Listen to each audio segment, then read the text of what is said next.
Hi, my friends. As summer draws to a close and everybody's obsessed with pumpkin spice, I've been thinking about my favorite thing from summer, and I'm kind of sad and I miss it, and I want to tell you about it. So let's chat. Hi, my friends. Now, before we get started, I guess we better just have a little disclaimer.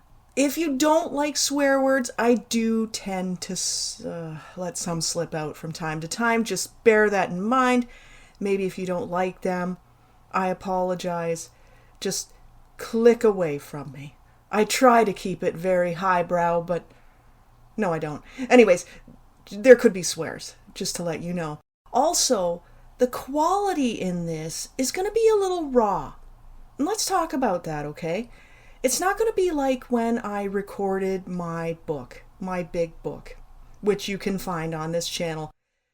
It's not going to be that same level of quality.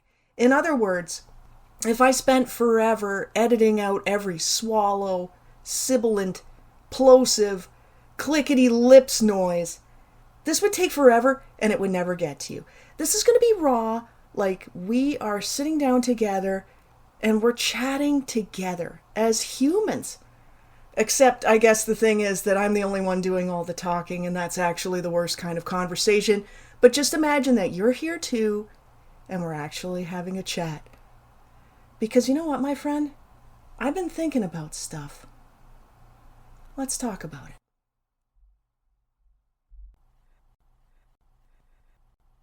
When I was a kid, my family and I think we used to go on a vacation every summer. If not a vacation to an actual cottage or maybe some fun location in the United States, it would at least be a road trip, maybe to Canada's Wonderland. If you don't know what that is, that was a theme park outside of Toronto. You know, it would be somewhere. It would be somewhere we'd do something summertime fun. But a lot of it involved maybe a long drive to get there because my dad loved that, and he loved going up north, and he wasn't afraid of bugs like all the rest of us, so he loved it. When I was a kid, a naive kid, I thought everybody got to go on a vacation. I just figured that's what everybody did. But then one time I found out, I was chatting with some friends. There was a group of sisters who lived not too far from me with their single divorced mom. I had said that I went on a vacation, and were they going on a summer vacation? And one of the girls said, no, we never go on a vacation. And I thought, what?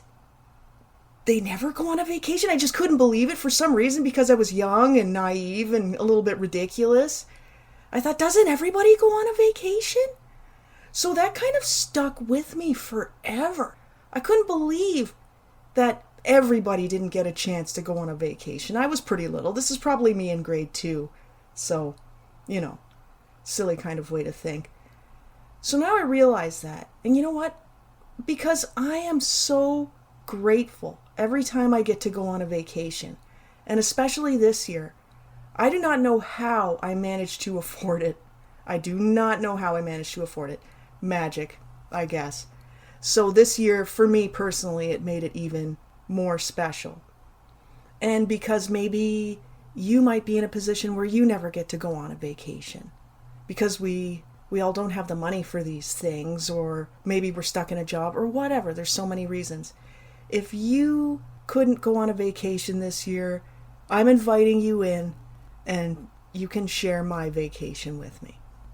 So yeah, I was at a vacation and it was at a campground on one of the Great Lakes. We stayed in a little trailer, and there were a few ants in it, which really kind of sucked because I'm not into bugs at all, but never mind that. Little trailer. And mostly what the vacation involved was just lots of outdoors, lots of sunshine, and my favorite thing in the world, swimming. But not just swimming. Swimming in a lake. But I'll get back to that in a moment. When I was a kid, this was, back in a time period where you had to visit people all the time. Every time I'd hop into the car with my dad, just about, we'd be going somewhere people were or visiting people. And as a shy kid, I can't say I really loved it, but that's what we did. Well, we did have some cousins who had a house that was kind of out in farmland, the boonies, whatever you want to call it. And they did not have a pool. And I couldn't believe it. I thought, what are they doing all summer then? I thought as a kid that if you had a summer vacation of no swimming, that was hot and boring. That's what I thought. Anyways. So we were on this trip, and my favorite thing in the world, and I have been thinking about it because I thought, damn, after my vacation ended, it was a week long, I felt so sad. I was so sad that driving home with my mature lady hormones just rolling away, I was like secretly crying in the back seat, which is, kind of silly, but I was sad to be leaving it because not only did it mean I didn't have to make dinner every night, which was like totally awesome, I was doing my favorite thing, swimming. And let me tell you about it, because it's special. And it's not just called swimming. What I call it is Swimmin HARD. And you can't just say it like that, because you're not just swimming hard. You have to put a Canadian roll on the hard, so it's Swimmin HARD. Can you hear the difference? If you don't know, just go with it, okay? Like, there are certain people that are so Canadian that that's how they say the A, and that's awesome. So I was Swimmin HARD. And let me tell you what Swimmin HARD involves. It involves a great big stretch of water, not just a round pool in your backyard where you get about 3 strokes and you're on the other side, and then you turn around and 2 more strokes, you're back again at the ladder. No. Swimmin HARD involves being in a lake. Yeah, ideally an ocean, maybe, kind of, but like I am hours and days away from an ocean. And also sharks and tubes and carbuncles and things in an ocean I don't want to step on, and I don't want them to kill me. So it's fine being in a lake. So I'm at the lake, and I'm wearing, this is very specific, everyone, it has to be this way, my swimming goggles. When I was a kid, we called it a mask, because it covered your nose, guys, and your eyes as well. You know what young Karen couldn't do as a kid? Go underwater without plugging her nose. For some reason, this mystified me. I saw everybody else do it with, ease, without even thinking about it. That's how they all did it. Every time I tried it, water would just funnel like a great river up my nose, down my throat, followed by loads of choking. I couldn't figure it out, and people would say, you just okay, no, actually, let's back up. I'd get 2 answers. If I asked Group A, how do you do it? How do you go underwater without plugging your nose? You'd either get this answer, well, I don't know, you just do it. You just do it. Okay. Or you get the other answer, you just blow bubbles out of your nose, like you just blow air out of your nose the whole time. I'm like, the whole time? I don't know, I didn't get it. I did not get it. It didn't work. Until I went to Canadian Tire with my brother, my older brother, and I saw that they had a swimming mask on sale, and I'm like, oh yeah, I'm going to get one of those. I had $5 in my pocket. It said $4.99 on the price tag. We took it up to the counter. Then, of course, they had to add sales tax onto it, so it came like a little more than $5. And I was stricken and horrified, and I looked at my brother, and I was like, oh no! And, demon angel that he is, he said, oh, that's okay. I've got the change. I'll help you pay for it. So say it was 50 cents, just, or something. I can't remember what sales tax was back then. So he gave me the money for it, the extra change. I got my swimming mask. And my brother all that summer claimed that because he had paid the change, like the tax for it, that he was now part owner of the mask. And it pissed me off every time, and he drove me insane. But never mind that. So I had my swimming mask, and when I put that mask on, and it covered my nose and my eyes around my whole face, because I can't wear those goggles that the professionals wear, of course, where it's just your eyes. That's not doing anything for me. So once I put my mask on, suddenly it was a level playing field, and I could swim. Oh boy, could I swim. I could be underwater, floating at the bottom of our swimming pool, looking up at the surface, the reflected wavy lines, refracted light coming through, just staring at that mirrored glassy surface, just swimming and swimming and swimming for hours, never getting cold. Loved it. So, I did learn how to go underwater without plugging my nose. Will I ever be able to jump off a diving board without doing it? No. No, I won't. So this is Swimmin Hard. I get out in that lake. I'm wearing my two-piece bathing suit because I don't give a rat's at this point. I never have. It's like more comfortable, more free. I've got my mask on.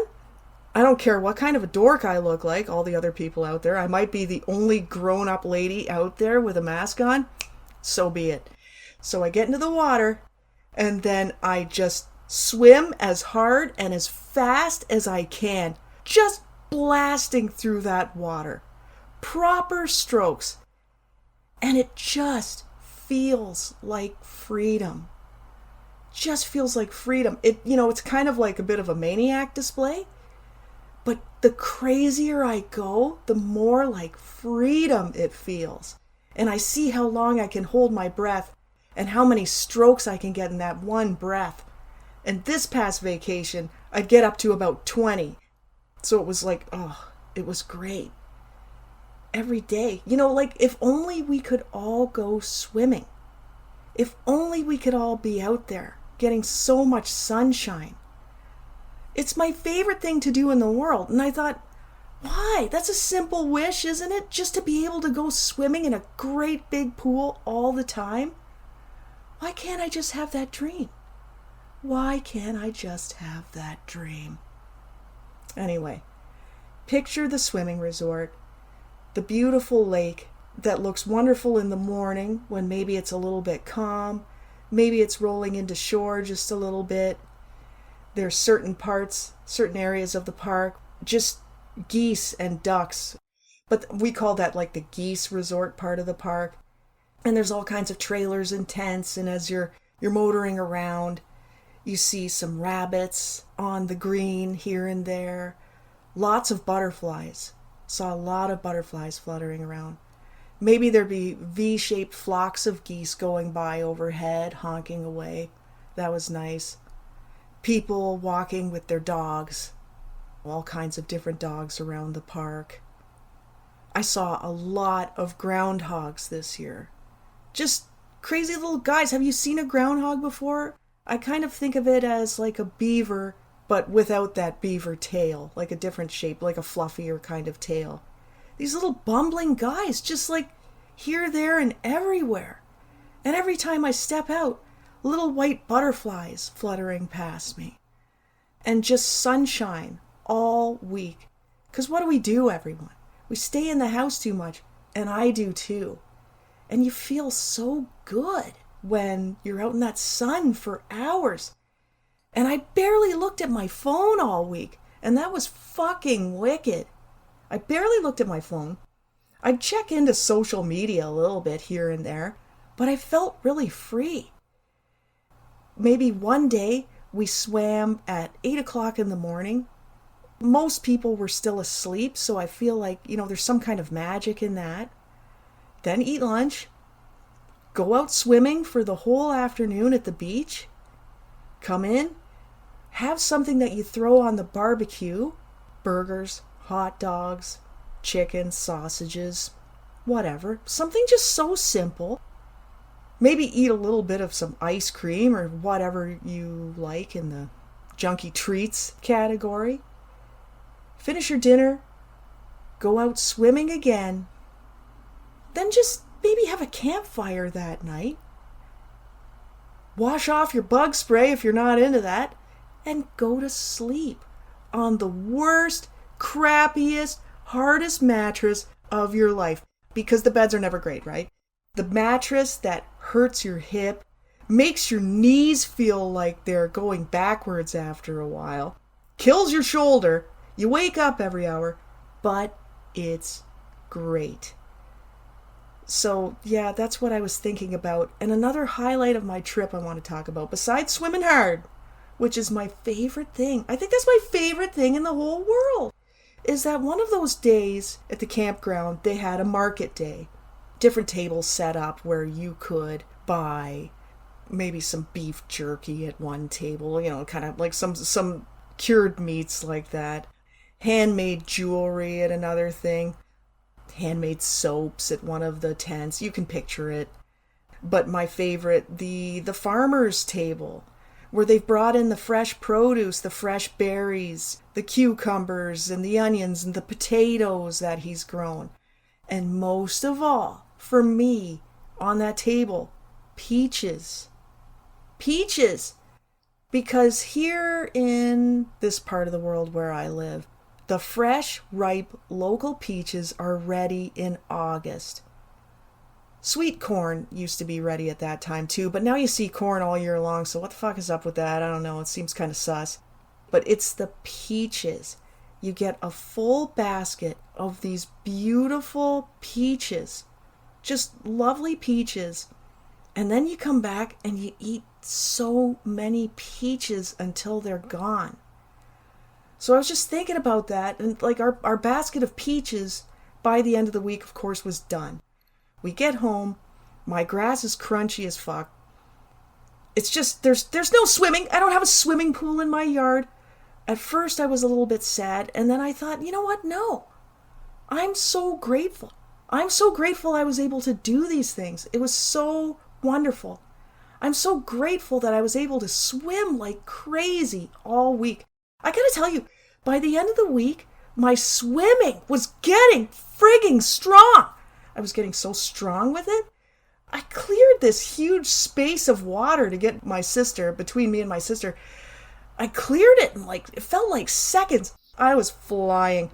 Between the swimming and the squats that I've been doing, thanks to my good friend Tony Horton, but we'll talk about that another time maybe, because I'm totally into squats right now, okay?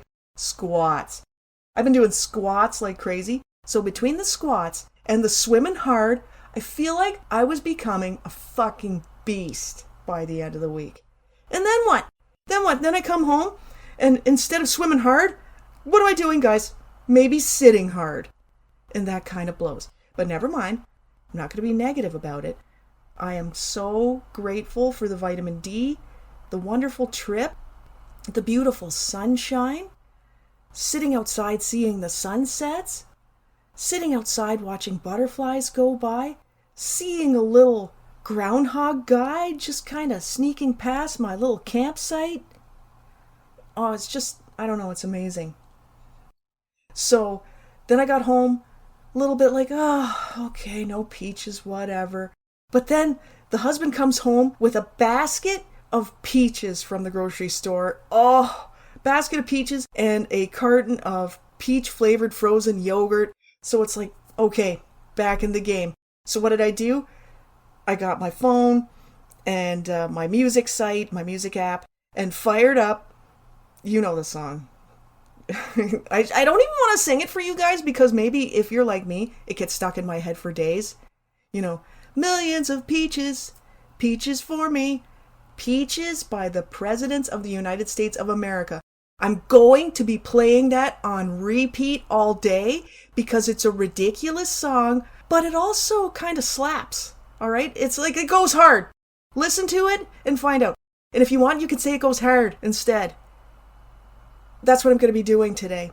And I'm going to be not sad anymore about being home, because you know what? I'm lucky to be in a home. Not a home, my home. I'm lucky to have a house. I'm lucky to have been on vacation. And it just feels great. And you know what I think, my friends? Because I've been thinking about this. I've been thinking about it a lot. Because as I was there on that lake, swimming hard, just having a wonderful time, wishing that I could be swimming all the time, wishing kind of, a little bit that I lived right on a lake or right near a lake where I could really get out there and just swim in nature, because it was just so amazing. I was thinking about how it has been allowed for people to gobble up all the beach real estate for themselves. How have we allowed, not we, because we wouldn't do it, How has it been allowed that public beaches slowly disappear and become private beaches with big keep out signs and securely guarded? I just want to say, I think that should never be allowed to happen. I think there should be laws in place that if there's a lot of beaches, say, in a town, a lot of beach area, waterfront property, a certain percentage of it should always be left for the public. I don't think it should all be bought up. I think everyone should have access to be able to be out in the great outdoors, swimming hard. I don't know. That's how I feel. I've been thinking about stuff. That's all I got to say on that. So, I hope you get to do something nice. I hope you get some sunshine. I hope you get some slightly fresh air. I don't know, a lot of everywhere seems to be burning, so it's not the cleanest air, but I just hope you get to be out there. Put your phone down for a while. Get a chance to put that fucking phone down for a while. And go out there and live your best life. Thanks for being here. It means a lot to me. I love you.